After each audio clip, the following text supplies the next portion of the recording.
Good morning.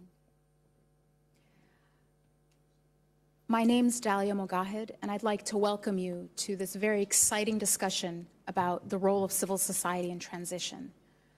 I think before I introduce this amazing panel, I'd like to just talk briefly on what I think is a very important topic. We know that civil society is the conduit between government and the people in a democratic system. So its empowerment, its development is crucial to moving countries toward greater democracy. But what is often less known is the role of civil society in economic development. We have at Gallup, where I direct the Abu Dhabi Gallup Center, found that there is an empirical link between civic engagement and the desire to start a business. So the more people are involved in their community, the more they trust their neighbors, the more they are willing to take the risk of starting a new business and therefore creating jobs.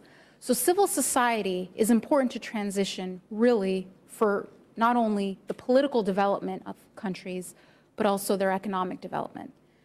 And that's why I'm so excited about the panel that we have this morning with a group of people each bringing a very unique perspective on this topic. Starting at the end is Hady Amr, the U.S. Agency for International Development Deputy Assistant Administrator for the Middle East. Thank you, Dalia. Next to him is Kamel Husseini. He is the managing partner of Ellam in the Palestinian territories. Next is Laila Iskandar. She's the chairperson of CID Consulting in Egypt. Mina Oraibi is the bureau chief of Asharq Alawsat newspaper in Washington, D.C., as well as the assistant editor-in-chief. And we'll have one more panelist joining us in a few minutes. He's arrived late from Egypt. Mazhar Shaheen, who's the imam of Omar Makram Mosque in Egypt, who will bring a very important perspective of a religious leader.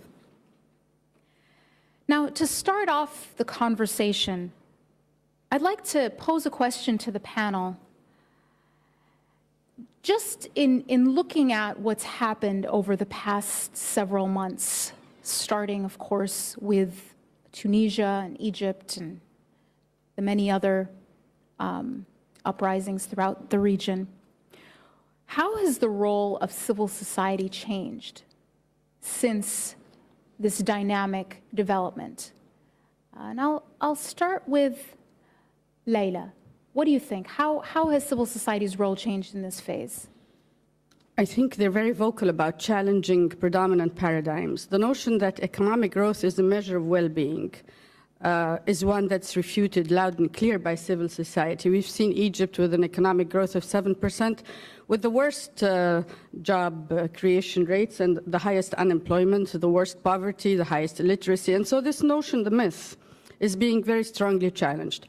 They're requesting to be partners at the municipal level. They're asking for decentralization. They want to be part of participatory budgeting processes. They know, I work with people living in slums a lot, and they know what they want. They know what the infrastructure needs are. They want a voice, but a real one. They are full of energy, and they have a strong sense of ownership of their own countries now. And they reject the notion that we live in poor countries. They keep saying we're rich, we're strong, we can do it, but we need to have a say in it. They also want to raise the models they have on job creation. We're talking about the 17 million illiterates. We're not talking about the rich boys club. And they have very clear and concrete understandings and practice, best practice of how to do it. Thank you. Kamel, what are your thoughts on the changing role of civil society? I think civil society in a place like Palestine was central because of lack of government before the PA was established. So people relied on the innate ability to organize and also to perform certain services and also offer a role modeling task for people that was in a struggle. I think now civil society with the uprising, maybe we've become, if you want to broadly define civil society as NGOs, CBOs, universities, academia, and private sector, some elements of civil society that had more, pure principles and, voluntarism and what have you, maybe become a bit fat and lazy. But the Arab uprisings have brought back that spirit of initiative, of, being almost a watchdog for other sectors or state actors and even business actors. So I think the spirit is back to civil society because of many things, pressure, social media, and the new discovered people power. There is a new sense that you matter and you are able to influence things. And so civil society is being reshaped where you are having more, people are checking credibility of the organizations and also their ability to really have discourse and be part of the debate. Everybody is looking to engage with civil society, so that is an opportunity. But it should not be lip service. It should be real. It should be authentic, and it should be sustained. We're hearing a lot about a greater sense of empowerment and a greater sense of wishing to be involved and get a voice. And that takes us to the media. Mina, how has the role of the media changed? I think everything in the Arab world has changed, whether people want it to happen or not. The media, for sure, is an integral part of any active civil society.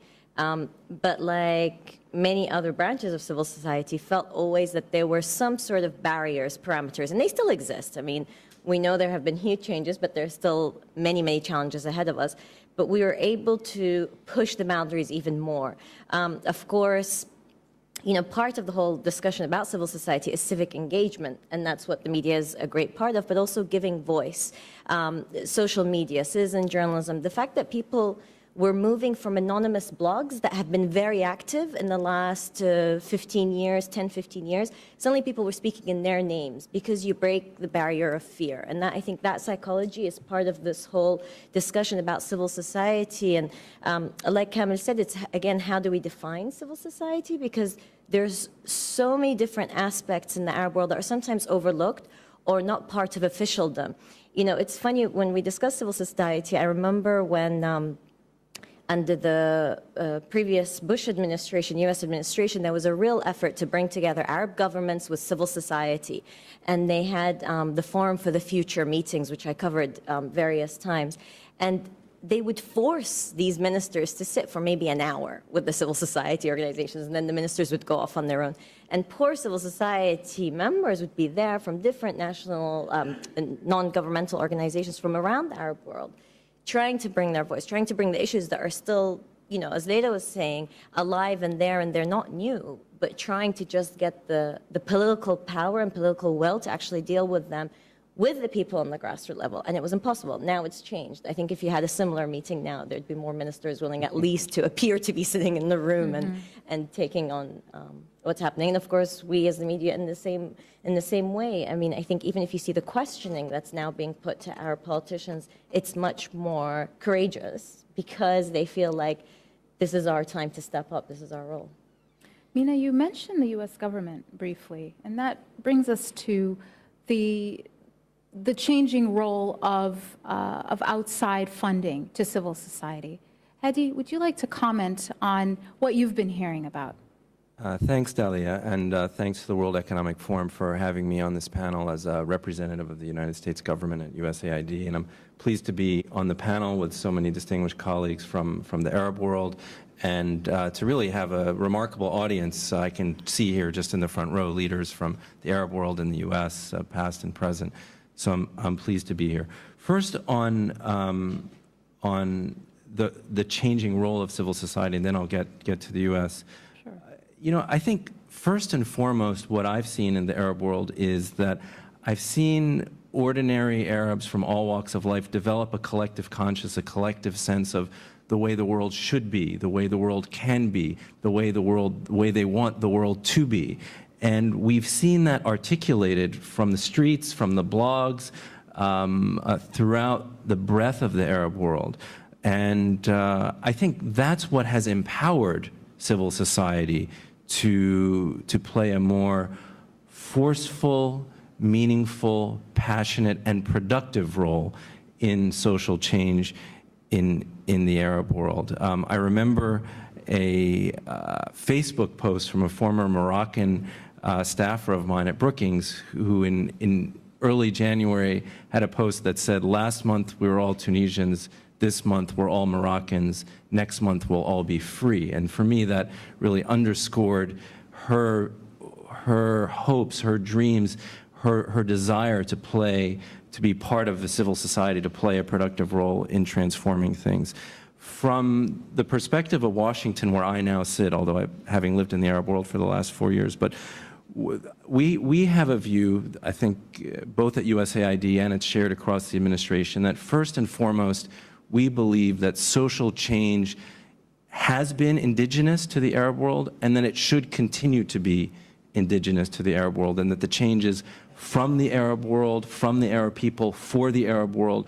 And so we see our role in America as supporting that change from behind and listening to the desires of ordinary citizens from across the Arab world and helping support their dreams for social change. And the second thing that we know about change is that change takes a long time. It's not weeks and months, it's years, decades, and generations. And after all, I come from a country whose democracy began more than 200 years ago, and it was only this month that the President of the United States dedicated the Martin Luther King Memorial to a civil rights leader who sort of representing the best of civil society and social change in America. And so our view is that change can and should be indigenous, first and foremost, and second, that we understand that it takes time, and third, that we want to listen, use our ears more than our mouths, and partner with and support social change in civil society towards a democratic and productive future. Thank you. And in terms of partnering, I mean, we know that there are challenges, of course, that an agency like USAID can encounter. So we find in our own research in Egypt that there is a high opposition, there's a high public skepticism of specifically USAID to political groups. And sometimes civil society can be very easily mistaken for a political group. So I'll first start with those working on the ground and ask them, what are your thoughts on the challenges of outside assistance? How do we overcome that skepticism? Is it in fact something that we should be overcoming? I'll start with you, Laila. Go ahead. First, allow me to qualify outside assistance. It's not just about money. As a civil society person, I don't think we could have survived the last few decades without the outside assistance of some very important think tanks. We don't have the research capability in our countries to get the information, put it together, analyze it, and disseminate it. We were locked in this zero information mode, and the only data we were getting was from our partners abroad who had the capability. We have amazing partners who are neutral all over the world. They're in Latin America, they're in Europe, in America, who get the information, and now it's getting a lot easier to do that. Without them, how could we have known about the infractions of the extractive industries, for instance, or human rights violations of indigenous people here and there, or land grabs in Latin America? Do you know what it has helped us do now, today, that we're free?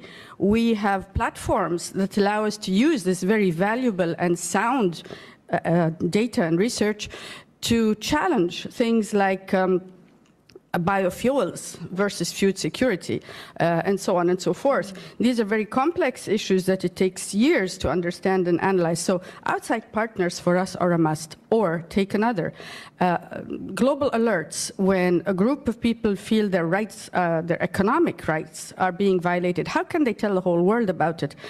Our partners in the north have been a very important conduit to others getting our voice there through global alerts.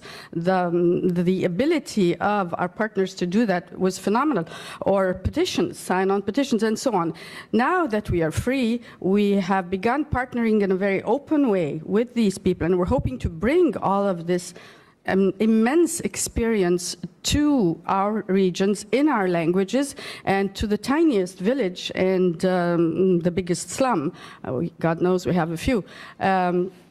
And so partners are very important. When it comes to funding, again, I said the sense I get from young people working with them in remote villages and slums is that they really feel this myth about us being poor is not true. Now, the media has publicized the millions that were swindled out of the country, so everybody knows there was a lot of money in our countries. And it hasn't dried up. It's there. It just needs to be harnessed, and it needs to be transparently used. Partners, therefore, are very important because they help us track all these things, and now they're teaching us the tools of how to do this very important monitoring. So research, getting the message out, getting information in, and your message back out are key things that partners can help with. But when it comes to economic assistance, it's something, of course, that in the Palestinian territories is very important. What are your thoughts, Kamel, on the challenges of accepting aid and dealing with public sentiment and skepticism? I mean, it's being manifested in both public sector because the authority or the Palestinian National Authority is still dependent much for its existence on foreign aid. And usually that has intertwined with foreign policy, and things get complicated, and that transpires to the people, and that creates some issues and perception issues and sometimes real sentiments. And that is a function of how the Palestinian government will try to maybe create much more economic growth and also financial policies in order to be less dependent on aid. But that is also not far off from also civil society. We have more than 1,000 plus NGOs and what have you, and we have a lot of them dependent on that aid, even foreign aid. But after I think Palestine is always a place where it is in flux. There's always soul searching, and there's always this kind of debate, and also there is a lot of discourse and openness. So some of these civil society agents that are active are now not all funded by foreign assistance. There is local empowerment, there's local assistance. Private sector is also looking at long-term, I know that we discussed CSR before. It is more sustainable engagements. So there are new entrants into the whole economic empowerment of these civil society organs. But on the issue of USAID, and I've had discussions with Hady and also our colleagues in the U.S. consulate and others in Palestine, that it is not easy because of foreign policy. I mean, but there are, or there is one element that should not be forgotten, which is the element of goodwill. I should always, I've asked by many clients who are, because I work in communication, how should we treat if we are receiving a grant from USAID? How should we treat our publics? Should we hide it? Should we be shy? I say, look at the goodwill element, expose that goodwill. There is goodwill in that aid. It's not all linked to, and as you said, Laila, there is also a level of expertise and transfer of know-how. There are things that work in America better than elsewhere. There is, or there are success models. So that aid also can be a way to import some of that know-how and import some of that role modeling and expertise. And then, of course, you have to find a way to deal with, the foreign policy aspects of it. I was in Harvard, and in Harvard they told us there is more to America than its foreign policy, which I think is a true statement. There is Harvard, of course, and there is Silicon Valley, and there is Hollywood. So if we can get those three aspects, these are aspects that people look up to. People look up in our IT community to Silicon Valley. We all see Hollywood. And of course, centers of academia in America are respected. Maybe foreign policy is a bit controversial, but I think we should bring other aspects of that aid and showcase them and elevate the goodwill. Goodwill is important, and sometimes there is a measure of goodwill. It's not all tied to some invisible agenda. And we can find the invisible agenda because people are able to discuss it, people are able to talk about it, media can write about it. So it's not a zero-sum game. There should be some sort of a win-win for everybody. And I think, as Hady said, if they are listening more to us, that is an important function of the relationship. The more listening that is happening, I think everybody gets better educated, and we have also to listen in the same manner. Mm-hmm. Yeah. I think you're bringing up some important points about the type of assistance that people Yes. are looking for in terms of knowledge transfer, investment. I mean, in our research, we find that what people do welcome is better trade agreements, is training, knowledge transfer, capacity building. What are your thoughts, Hady, on the type of assistance that USAID can contribute in this phase, in this crucial phase moving forward, where people are looking for capacity building rather than just direct economic assistance? A couple of key things. I mean, first and foremost, we want to move forward with a sense of jointness and a sense of partnership with the civil society and the governments across the Arab world, especially the new and reforming governments. And that's really the centerpiece, sort of joint planning, joint envisioning, and joint implementation of projects together. And in fact, central to our work now is a plan by the administrator of the head of USAID to increasingly use local partners and local systems to implement our projects as opposed to bringing outside institutions. So that's number one. Number two is we recognize that collectively in the Arab world, there actually is the talent and knowledge and ingenuity and creativity. So it's not necessarily knowledge transfer from the U.S. to the Arab world, but that the U.S. can partner with the disparate knowledge that exists within the Arab world to empower country by country to move forward, whether it's with governance reform, economic reform, constitutional reform. And so we're really looking across the spectrum. And I think lastly, we believe that we need to partner with the Arab world, both in the domain of sort of empowering civil society and in terms of economic growth and economic governance. And so we're going to be looking in both dimensions as we move forward. And welcome Mina, to our new... Did you want to comment? I mean, I want to step back and just talk about the whole issue of perceptions, because, I mean, no one, I think, would argue against capacity building or knowledge transfer or giving the support, but often it's the perception of why, what's the idea behind this.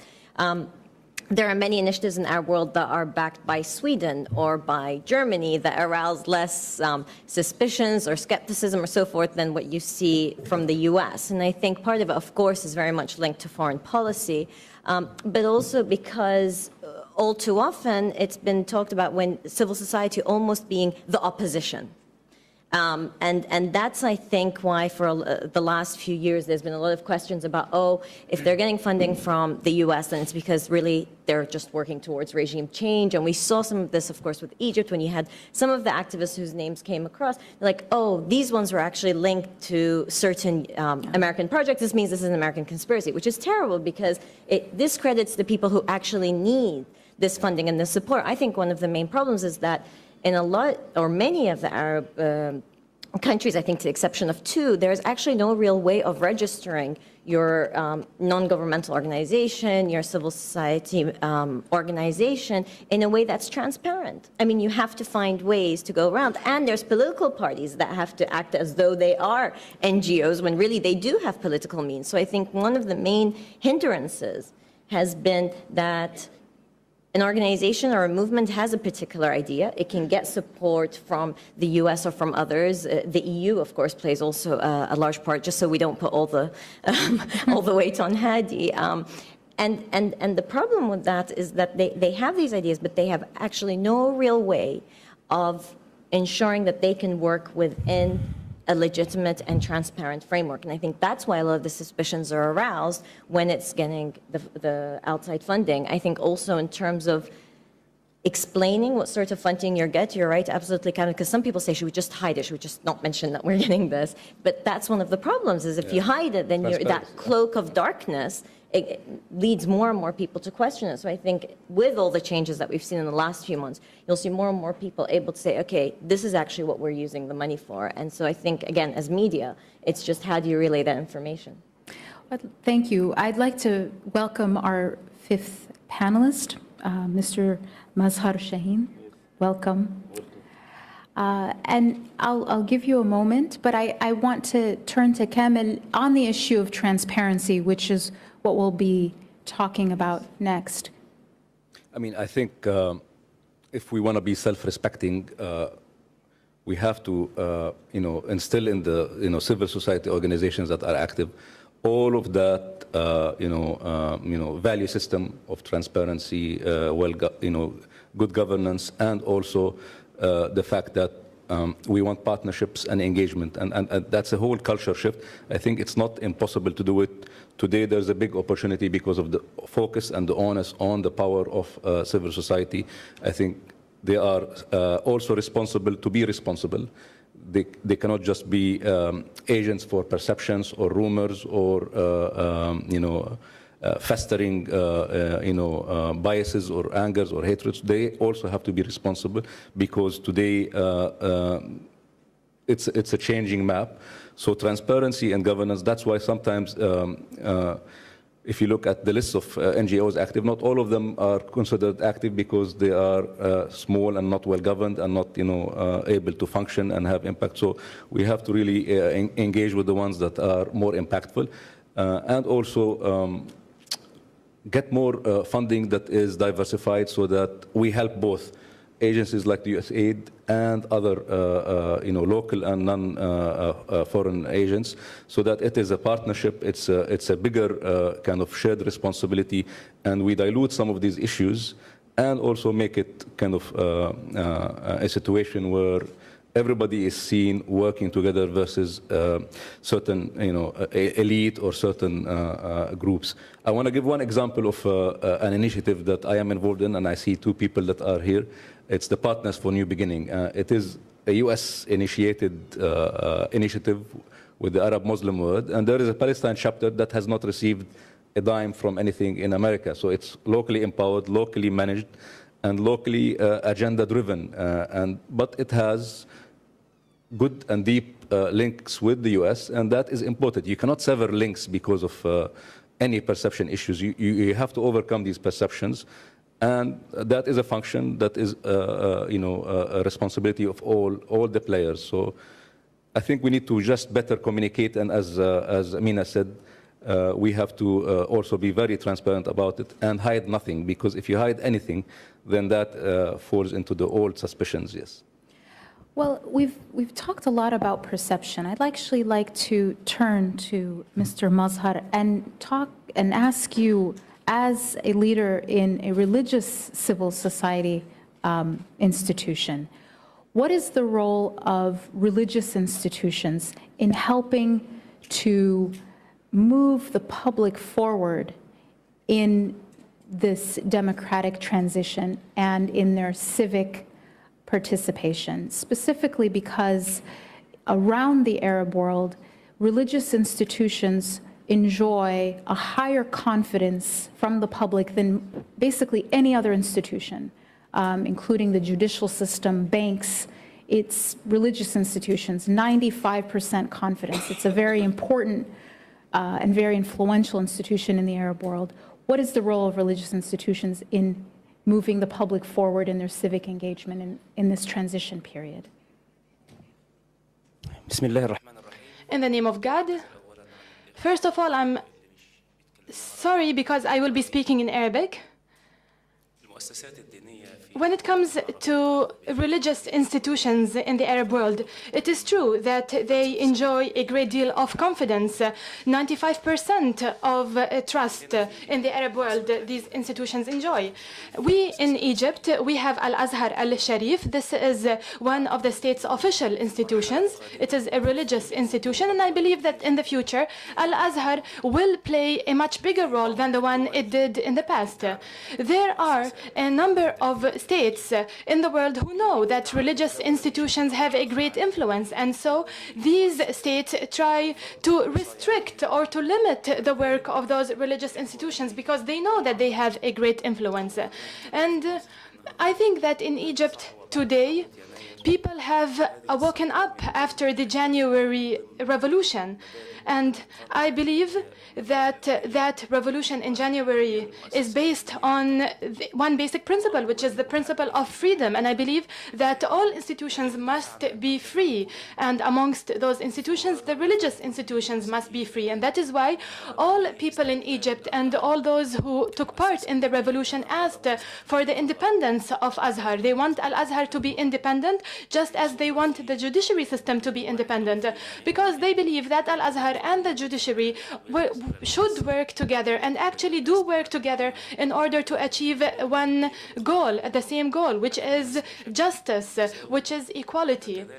Because just as we need the judiciary to be fair and to ensure equality, we need Al-Azhar to be fair and to ensure equality amongst the Egyptian population.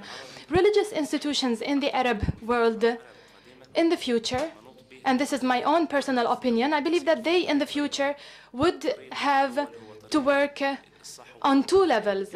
First of all, they need to improve the information that they are providing. They need to publish new publications, and maybe they need to change to a certain extent their way of thinking, because the world is changing and the economy is changing and technology is improving day after day. And I believe that those religious institutions must also change, must also improve, so that they could accompany the changes that are taking place on Egyptian streets and on Arab streets.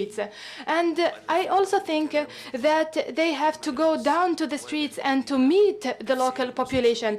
They must not restrict or limit themselves to making fatwas or to explaining religious texts. They need to go down to the streets. They need to meet with people, and they need to work with those people hand in hand to ensure equality, to ensure justice, because both Christianity and Islam call for justice and call for fairness. And we, in Islam, we believe as Muslims that we need economic stability and economic security. Economic security is just as important as social security or as physical security. And economic security was underlined in the Holy Quran and also in the sayings of Prophet Muhammad. And we need to go on working together as religious institutions with the population in order to ensure economic development. And Prophet Muhammad said that if you are fed and if you are not hungry but your neighbor is hungry, you are not considered as a true believer in Islam, because a true Muslim would never go to sleep while his neighbor is hungry. So I believe that we need this economic security, and we need to work together in order to ensure this development, social development and economic development. And this can only take place if we work together hand in hand, because we have many resources in the Arab world and we have a wealth of religious institutions also. However, unfortunately, many religious institutions only care about gathering money and only care about taking part in conferences without actually taking part in the social life in the country in which they exist. And as I told you, these religious institutions have to work with the local population in order to ensure fairness and justice. I think the points that were touched upon lead us to the next important topic, which is the role of civil society in economic development and social justice. What is the link? How can civil society play a stronger role in moving these transitional economies forward and in creating jobs. Laila, what do you think? Civil society already has grassroots models of how to create jobs. Small labor contractors, small infrastructure projects, they clean up their own neighborhoods, literacy instructors. For the 17 million in Egypt alone, we can produce 800,000 jobs, you know? So it's nation building, but at the community level. But it's not going to happen just like that, no magic wand. We have to go back to the drawing board and redesign how we do things, because authority and decision-making have to devolve to the local level. Corrupt officials who still abound at the local level have to be weeded out. And then we have to respect these models. So when partners from abroad come and they do bilateral agreements with governments, then you can be sure it's not going to help devolve authority or decision-making. And the government, when asked to provide civil society groups, will bring in the usual suspects who have nothing to do with local communities. So we have to be very cognizant of the fact that drawing board, top policy stuff has to happen, and then redesign the dynamics with which we reach local communities. But civil society will play a major role in creating jobs. They have the best practice, but a national debate has to occur about what is the economic model we want. Is it large corporate investments? Is it industrial towns? Is it large agribusiness? We haven't had that debate yet. Nobody has put it on the table to explore. Once we get beyond that, then we can take a serious decision about, okay, which way are we going to go? Maybe both. But while we are busy talking, I just want to assure you, people at the grassroots level are working. They cannot afford not to work. They have to put food on the table, and they are so industrious and so ingenious at how they do it, but they work so hard in very poor conditions and make such little money and are exposed to undignified living conditions that we cannot just simply say, it's okay, they're fending for themselves. But they're there with their ideas, with their best practices. Now we need to upscale them and decide which way are we going to go. The large corporate way, which empirical data shows produces much fewer jobs than the SME way, or the other way, or both ways. I'd like to actually open the floor now to the audience. We've discussed the changing role of civil society, the changing role of outside assistance, as well as the importance of transparency and civil society and economic development. I'd like to start with Mr. Amr Khalid, who has worked tirelessly for decades in Egypt in civil society. The mic is coming. Specifically, since we touched on literacy. Actually, I have a positive comment about how we changed after the revolution, especially in Egypt. Actually, there is a new partner and harmony between the multinational companies and the civil society. And this is a very important point. For example, we have an organization, not in Egypt, in all the Arab world, called Life Makers, Sunna al-Haya. Life Makers, we have in Egypt around 50,000 volunteers. Just they want to work for development, just for that. So, for example, Vodafone came to us, said, we have a huge problem in Egypt. 17 millions in Egypt cannot read or write, illiterate. So can we start a project with you, your youth, with Vodafone? And actually Vodafone put 20 million Egyptian pounds for the first year. Because first year and second year we have to change 3 million to read and write. And a good news that the first 10,000 already went to the exam and they passed the exam. So we started already, since the revolution, they said, we are going to look for the future. So there is a harmony. Another thing, Coca-Cola came again to Life Makers after the revolution, and they said, you have a project for improving lives. It's a microfinance project. Can Coca-Cola, as a multinational company, with Life Makers as a civil society, can we work together to to go to the villages in Upper Egypt to make a microfinance projects. So we started a project, 1,000 families each year. We're going to give them a microfinance project in one condition: their kids have to be back to the schools. So I want to give this very positive thing. We already started with the multinationals campus. This is very important, and we can use the World Economic Forum to establish this and to make announcements about this. As Mina said before, if the media knew about something like that, they can coverage. Another thing, I'm so sorry, very quick. Another thing happened after the revolution. We talked a lot about women empowerment. I have to tell you that our 50,000 volunteers, 60% of them girls, not men. They are ready. Especially after the revolution, they didn't go to Tahrir Square. They felt jealous. We want to do something for our country. So most of our projects now, with Coca-Cola, with Nestle, with Vodafone, girls, not boys. So this is another very positive point. We did it without a lot of talk. We just, the girls felt that we need to do something. And I think tomorrow in my session about youth and women, I will talk about this in details. But I found that we have to mention this. Thank you. Thank you. Okay, let's take two more, and then we'll have the panel respond. Right here. All right, my name is Saif Abu Zaid. I'm a global shaper. I just have two comments. The first comment is that we have to endorse what we call informal civil society as well. As much as we have an informal economy, especially in Egypt, we also have informal civil society.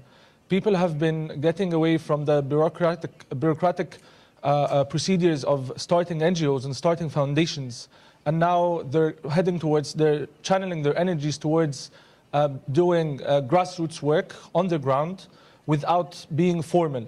Those kinds of organizations have been doing a marvelous work since the revolution, and they're not actually being embraced.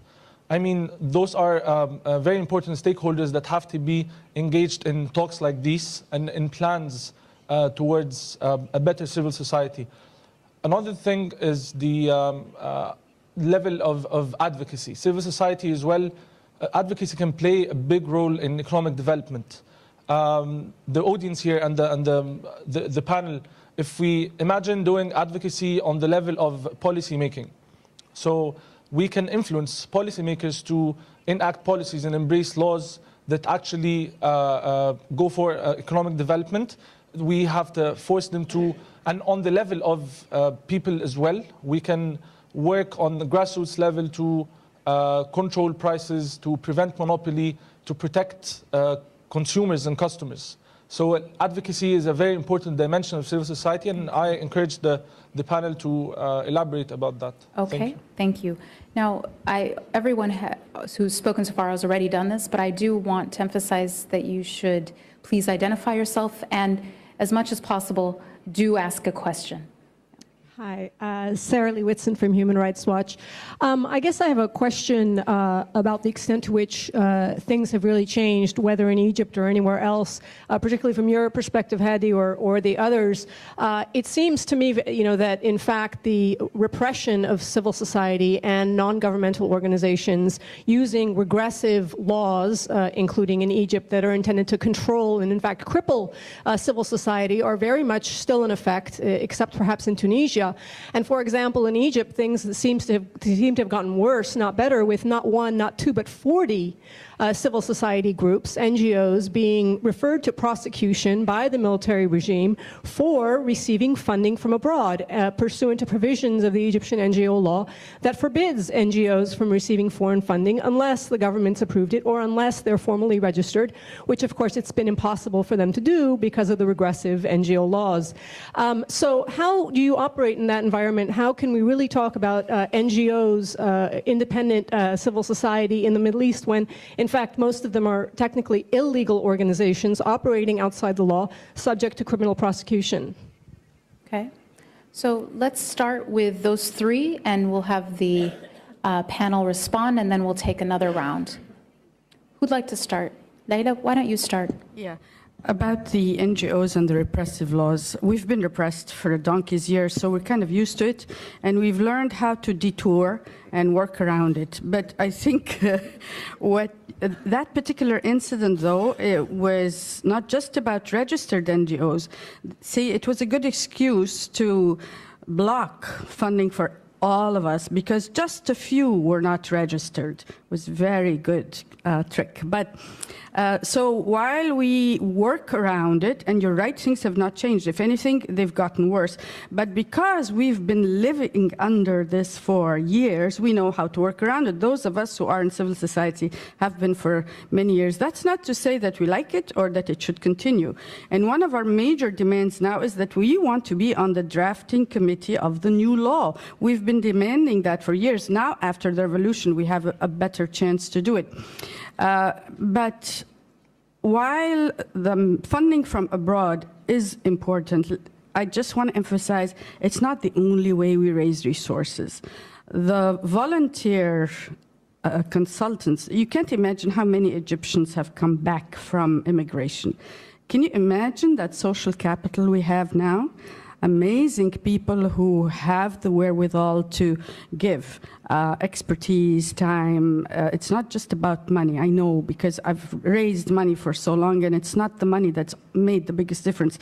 It's the expertise and the time people put in it. So to answer Mr. Khalid's very interesting bit of news, I just want to caution.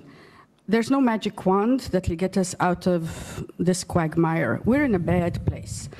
So when we have 50,000 amazing Egyptians wanting to do something, we must be careful. I'm a literacy specialist. I have a degree from Teachers College, Columbia University, and I've been working for donkey's years in literacy. It's not that simple. It's like rocket science, teaching people to read and write, okay? And so there's going to be a lot of community building with your amazing kids. They have to be taught how to teach. They have to be taught things about language and phonemes. The literacy exam, we really need to throw that in the trash. It's bad. All of the numbers, we have the data on how many people have passed and how many are alerted, all that needs to be revamped and taken. I'm not belittling this. This is amazing. But I'm just cautioning all of us that it's not going to be an easy or short path. That's my take on it. Would anyone else like to comment before we take another round? There's one magic word that we should apply to help protect civil society and also empower it more to be impactful in economic development, which is share of voice. Governments and big business have monopolized share of voice. Now social media has done wonders. Every intelligence agency is not able to cope with that. And also every other actor that monopolized media is now looking at this aspect of media. But also there are ways to also celebrate social entrepreneurs. The Schwab Foundation, Hilda Schwab, and others are doing that. We need to create those role models and put them up and give them more visibility and share of voice. There are other awards and merit-based programs like Injaz and others. So those initiatives have to be encouraged. We need to bring those people, the social entrepreneurs, the ones that have not had that access, and put them on the platform and hopefully sustain it, because you cannot go to Tahrir Square all the time to sustain it. You need to engage communication channels and also create more role models for such good work. Business with the poor is possible. Private sector is looking at it, and that is all healthy. Okay. No, briefly. Just very quickly, I mean, on the question, I mean, I share the concern. And I just want to return to the original sort of framework that I laid out, which is, first of all, change can and should be indigenous and indigenously driven. And the role of the United States is to push for openness, transparency, and human rights, and we continue to do that quietly and publicly. And the second is that we understand, again, that change takes time, and we look at our own history in the United States and the transformation to democracy all the way through the civil rights movement of the 60s. And I want to say, as an individual and as a government, I am hopeful that change will be positive. And I'm particularly hopeful because, right now, under 30s make up in the Arab world, 2/3 of the population is under the age of 30. And so what they call in the Arab world a youth bulge, I actually prefer to call a baby boom. And when in American parlance, when I think back to the American baby boom, which was Americans born between early 40s and early 60s, and all the social change that they were able to undertake, changes in culture, changes in music, changes in the way that society communicated, changes in the voting age in the United States, were all transformed through the baby boomers. And it's that generation that was able to make change, and it's that generation that was able to make the change real, the change indigenous, and the change lasting. And so I think the United States believe, and I know I personally believe, that change in the Arab world is unfolding right now. We're witnessing it, and that will not take weeks and months. It will take years and decades, and that ultimately, my son who was born just this, not only, so my big change this year was my wife and I had our first child, and I hope that 20 years from now, he'll be able to travel in the Arab world of his ancestry. My wife was born not too far from here as well. That looks a lot like Europe does today. And that's the vision that I have, and I think that's the vision that the President of the United States has. Now, very briefly, and then we'll take another round. I just want to touch upon the advocacy point. The whole discussion about advocacy is the opening up of the public sphere in several Arab countries. I don't want to say all, by far not even the majority, but the opening up of the public spheres to some extent, which we really did have a vacuum in, that allows for advocacy, that allows for civil society to play that important role. All too often, Iraq is not mentioned when we're talking about the changes in the Arab world. Of course, what happened in 2003 is very different from what happened at the start of this year, but has very interesting examples that we could learn from, either mistakes that were made, but also successful steps that were taken, especially in civil society. The civil society law was one of the most laws that were discussed domestically in Iraq, that were discussed also internationally, to understand what they could lay out. And at first, civil society law was made so broad that anything could fit under it, as a way to tackle so many problems that the country just didn't have time to deal with. And then they had to start tightening up. We have huge problems in Iraq, originally from Iraq, therefore I say we have huge problems in Iraq in terms of protecting civil society from intimidation, from fear, but we're actually putting in the legislation that allows for the transparency, the actual legitimate advocacy. And I agree with you, there's a lot of informal civil society activity, and it goes back to the original discussion about the definition of civil society. Mr. Nasser.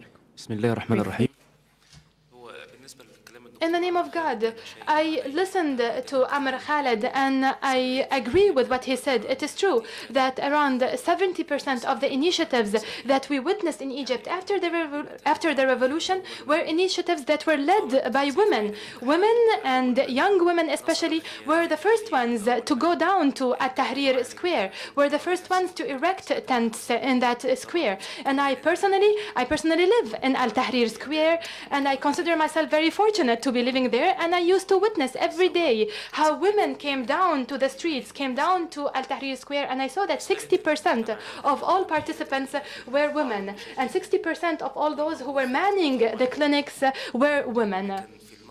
I would like to add something else. In the past, when we used to speak about organizations or about societies, even if they were economic societies and institutions in Egypt, the armed forces used to follow what we were doing very closely, and they were trying to understand and to see what exactly was going on inside these institutions and societies. And actually, most societies and institutions were run by people who were over 60 years old, who were retired, and who only wanted to find an activity, something to do after they retired. Excuse me, but we have limited time. So I can only give you one minute. Yes, my second point. is that laws must be changed, laws must be amended. We must give a greater opportunity for young people to take part in society. We need to change the ways we are doing things. We need to give visas more easily, and we must stop prosecuting all those who seek to go abroad or to look for visas. I'm Father Haddad from Jordan. We are talking about a civil society. We are talking about the impact of transitions and the public sphere. Transparency and the new generation and the transitions. I have a comment, sort of a question.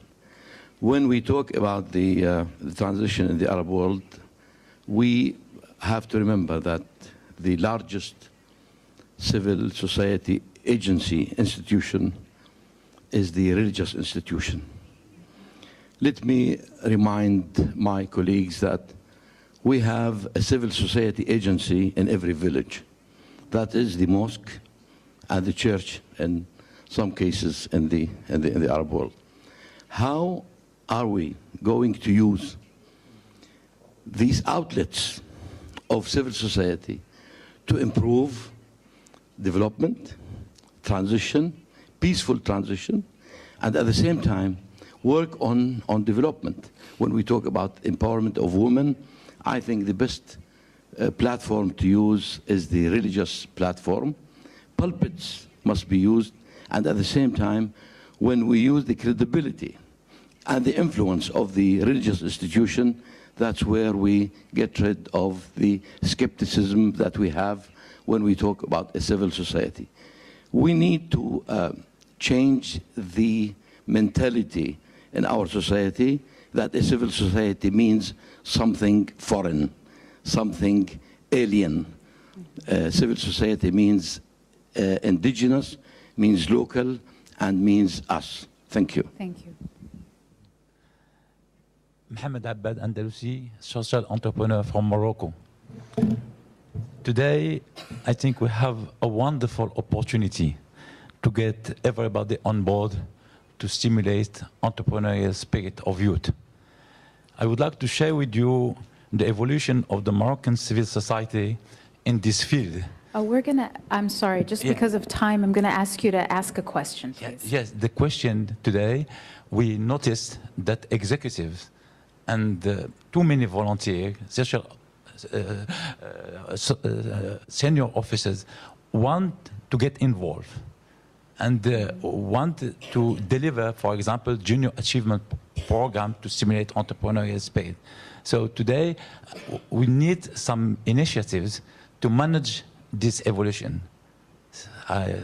We have some initiative like Partner for New Beginning or NAPEO. We need more initiative to manage this evolution. Okay, thank you. Okay. Hello, my name is Ziad Ali and I'm an entrepreneur from Egypt.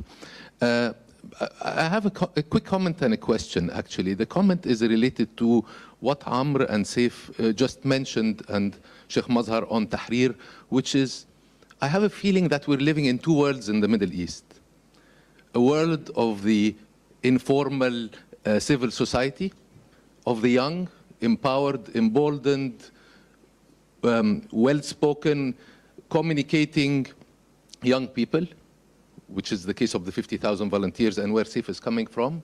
And we have the old civil society that was, for a long period, being followed and maybe harassed by the governments in many parts of the region, and accordingly have adapted to this environment and have resorted to maybe sometimes means of not very transparent or underground or these two worlds that coexist. I think we have to realize, or we have to find a way to use these young, empowered, emboldened, enthusiastic people.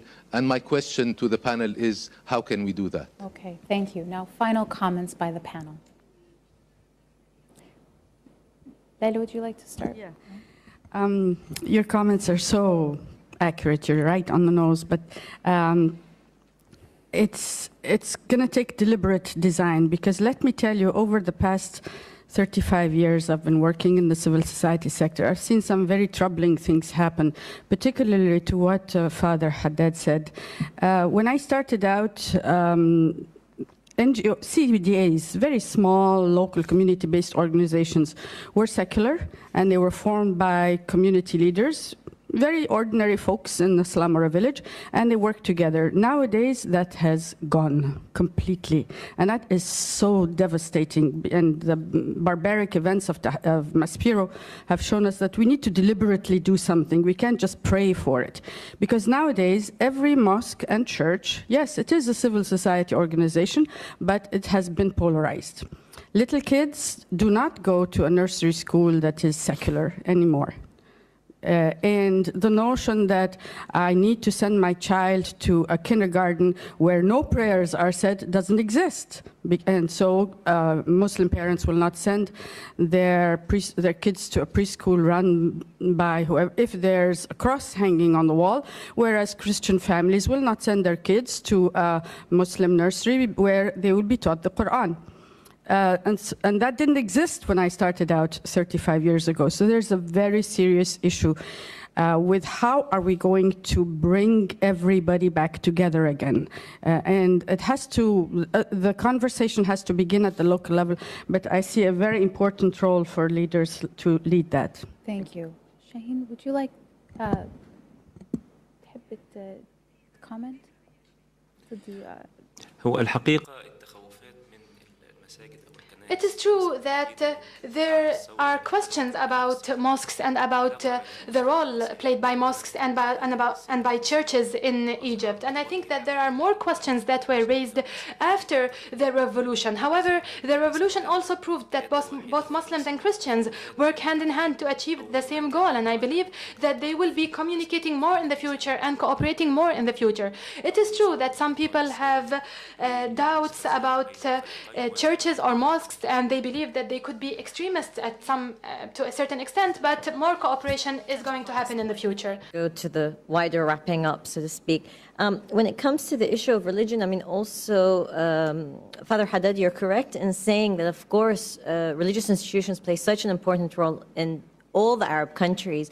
But also what happened over at least 30, 40 years in several Arab countries, it was the only place people could actually meet together. If you want to have a meeting of 3 people in most Arab countries, to actually book a room and get the acceptance of the mukhabarat, the intelligence, was impossible. So you go to the mosque because you don't want to do it in your house, because if somebody comes up to you and finds you there, you're going to get in trouble. So there is that political reasoning also, in addition, of course, to the very important role that religious plays in all of our societies. There's also the political reasoning behind it, and how do you square the political changes that are happening and the role that religious institutions can play.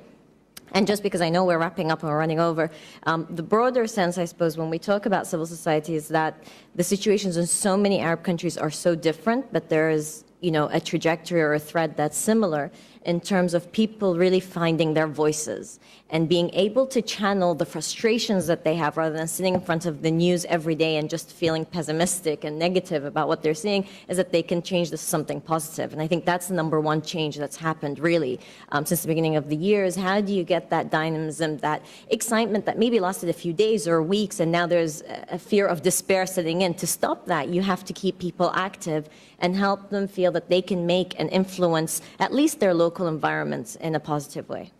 Thank you. Kamel. The formula is as such. Let's not doubt goodwill. Transparency would expose goodwill and badwill, or any invisible agenda.